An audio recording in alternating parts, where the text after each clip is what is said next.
Nightline continues from New York City with Cynthia McFadden.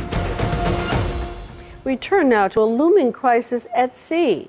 Commercial fishing has dramatically depleted the fish supply, particularly some of the larger fish favored by restaurants. A new documentary details the extent of the problem and what people have done to cause it. So, are the world's oceans really at a tipping point? Nick Watt reports.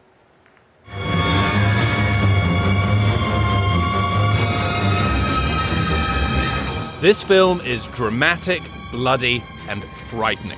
Frightening because the fish we eat most, cod, tuna, snapper, are apparently on the road to extinction. Literally, the end of the line. For people who didn't know there was a problem, they're deeply shocked. Lots of the time people say, where are all the fish, 90% of the fish gone? Where are they? Well, we have eaten them.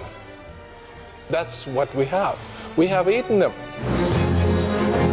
Most of the endangered species are larger fish, cod, marlin, and bluefin tuna. So what? Why does it matter if these large fish disappear? Well, the oceans will fill with lower forms of life. Jellyfish infestations are increasing. Beaches are becoming no-go zones. Our oceans, once full of large fish, are now filling up with algae, plankton, and worms. Plankton sticks pressed into fish-shaped pieces, perhaps. Jellyfish burgers. The options are endless. If you show people what's actually happening, if you show them the figures, you show them the scientists explaining how bad the situation is, and you show the fish being scooped up in these massive industrial nets, if you show people these things, suddenly a problem that used to happen miles out to sea, that people didn't feel connected with, they feel connected with when you show them the film. This film asks us all to be responsible about the fish we eat, for fishermen to be responsible about the fish they catch, and for all of us to pressurize governments to save the oceans before it's too late.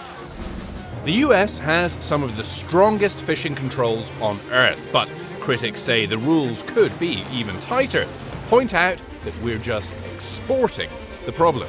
We import something like more than 70% of our fish. So we're exporting our demand, our unsustainable demand, to the rest of the world. Today, in every ocean of the world, high-tech industrial vessels are hunting down every known edible species of fish. Yes, that is Ted Danson narrating. We don't have the right to do to fish what we did to buffalo. You don't have the right to exterminate species. Our awesome appetite for fish is driving species like the bluefin tuna to the brink.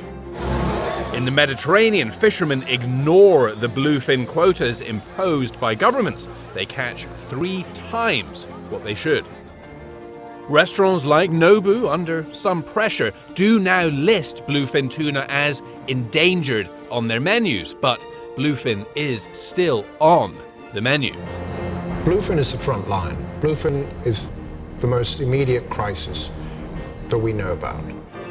But the message of the film, it's not too late. And this is why I made the film, ultimately, this is a problem we can solve. Marine reserves are absolutely necessary, but they are necessary and we must have lots of them.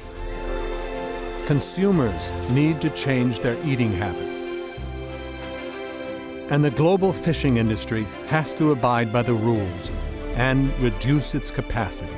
I don't eat any large predators. I won't eat marlin or sharks, or I won't eat cod actually, because globally they're an endangered species.